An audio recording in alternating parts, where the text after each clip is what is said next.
Walter Nolen, Ole Miss defensive tackle. I would like to introduce everybody to potentially Micah Parsons' best friend on a Cowboys defense. So the Ole Miss defensive tackle, Walter Nolen. Joe, are you familiar? Are you familiar with this fine man's work? Oh, very familiar because, he actually went to Texas A&M before Ole Miss. He was a 5-star prospect, one of the most hyped defensive lineman prospects in the country. Goes to A&M, did really well, showed a lot of talent, goes to Ole Miss, finishes up there. And I'll tell you, that talent is pretty evident. Yeah, so watching the defensive tackles in this class, I think Mason Graham is going to be the one that goes first because he has the most consistently good tape. Just he doesn't lose on snaps, right? Yeah. But when I'm looking for the next guy, or when I'm watching defensive tackles, and I'm looking for, especially for the Cowboys, but the entire NFL is looking for this. What you're looking for is disruption. That's what you want. Who has the physical gifts that when they do it right, the other guy is screwed? And that's Walter Nolen in this draft class. Yeah. I'll just pull random things out of my notes because one of them says active flail around psycho. But he has the combination of physical gifts that makes it so that an offensive lineman, when you get him in a one-on-one, can be physically overwhelmed. Yeah. The amount of big, strong torque, being able to toss guys around, shoot a gap, forklift a guy and toss him aside. That's the things when you see those, that's the 5-star. Yeah. It's all over his tape. Not all the time, which is what's stopping Walter Nolen from being a guy that you're talking about as being a top 3 pick. Yeah. But 6.5 sacks, 14 tackles for loss, 3 passes defended. That's good production. But the flashes are of you cannot stop him from doing what he wants to do. Yeah. Which is what I think puts him potentially in play for as high as number 12. Yeah, no doubt. And I think with him, this goes back to an argument we've had in our show about versus the tape versus the measurables. I'll tell you about this. I don't care what his bench press was because when I see him bench press 350-pound offensive linemen, it's pretty darn impressive. Walter Nolen is super talented. And I think there's an element, too, with Walter Nolen that he is an unfinished product, that there's still a lot of raw talent to be kind of refined and harnessed there. He's already, I think, a pretty darn good run defender. In terms of defensive linemen in this draft, I'd call him an elite run defender. But I think that there's potential in the pass rush game for him. You mentioned all those flashes. And I think the cool thing about him potentially coming to the Dallas Cowboys is I don't think you need to be more than a run defender early on, right? I know that might not be the sexiest thing that a lot of fans want to hear, but if you can be a really, really good rotational run defender that has some pass rush ability, I think since they signed Osa Odighizuwa, they answered their 3 technique of the current and the immediate future. Then you pair him with another guy, and you can put him opposite of Osa on the other side. There you go. Micah Parsons, there's your best friend, but also Sam Williams coming off the edge. Now you have someone next to him. Mozzie Smith, you might not have to worry about double teams too much, my guy, because you're going to get a lot of attention to the 3 techniques and kind of the B gaps and stuff right there. I think that the Cowboys didn't necessarily fill the need at 3 technique by bringing back Osa, and I think that doesn't prohibit them from adding a defensive tackle like Walter Nolen. This is in my notes on Walter Nolen. Best disruptive power I've seen from the defensive tackles in this class with the pop he puts on blockers. The tape is up and down, but you see power, you see explosion and quickness and bend. Every single tool is there.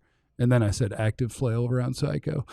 He's my Catalina wine mixer player of the year. Do you know what that means?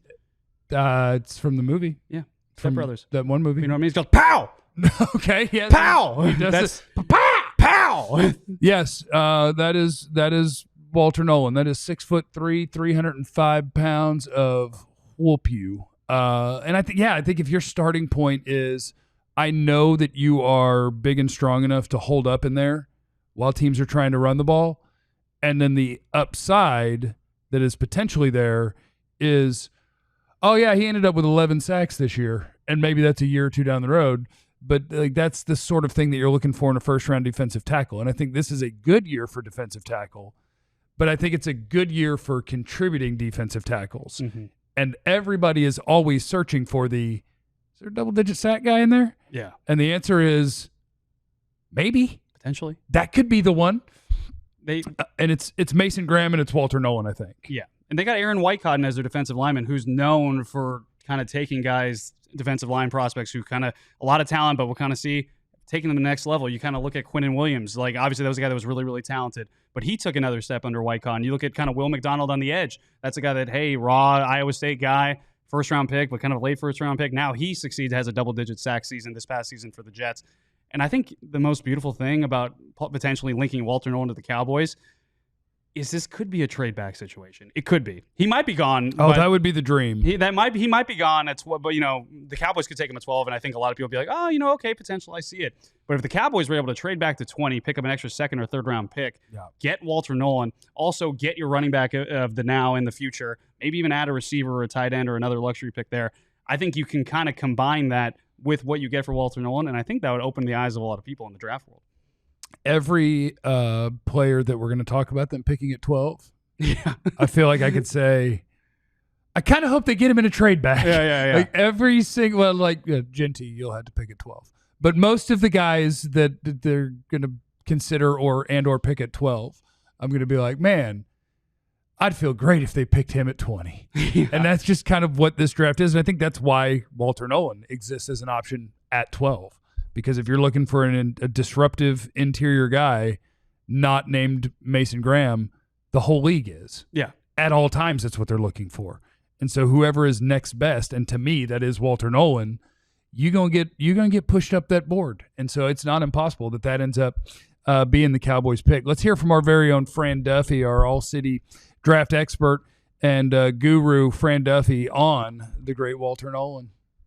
All right, let's take a look now at Ole Miss defensive tackle Walter Nolen, one of my personal favorite defensive linemen in this draft. Former five-star kid, number 2 recruit in the country, coming out of high school, goes to Texas A&M. He's there for 2 years. So-so career there, but then he goes to Ole Miss this past season and blew it up, was an All-American, one of the top defensive linemen in the SEC.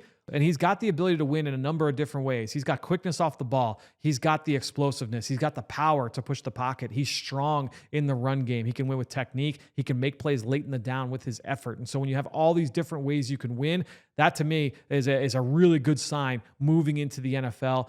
That is the profile of a potentially dominant defensive tackle. Yeah. And that position has become, I feel like, more and more and more valuable, where we no longer just talk about the guys who are winning like Von Miller does, where it's like, oh, yeah, you want to have those edge rushers. But when you get the Aaron Donalds of the world, and, that changes the game. When the guy who lines up 12 inches from your quarterback is able to win consistently, that's a hellraiser. Yeah. That plays well for Walter Nolen and his potential to be picked somewhere in the top half of the first round, which, will he? We'll see. We'll see. But I would not write off the possibility that he could go as high as 12 to the Dallas Cowboys. And if his trajectory goes the best way it could, my goodness. Yeah, my favorite thing that Fran said was effort, too. This is a guy that wins with effort, and that's something, if you're talking about a guy who you want to project forward, you better have good effort. Sign up to be a diehard. Get access to all of Fran's draft guide, all of his rankings. Those are things that you're going to need on draft day. And leave in the comments, what is the ice cream flavor you would eat if the Cowboys drafted Walter Nolen? Have a great day.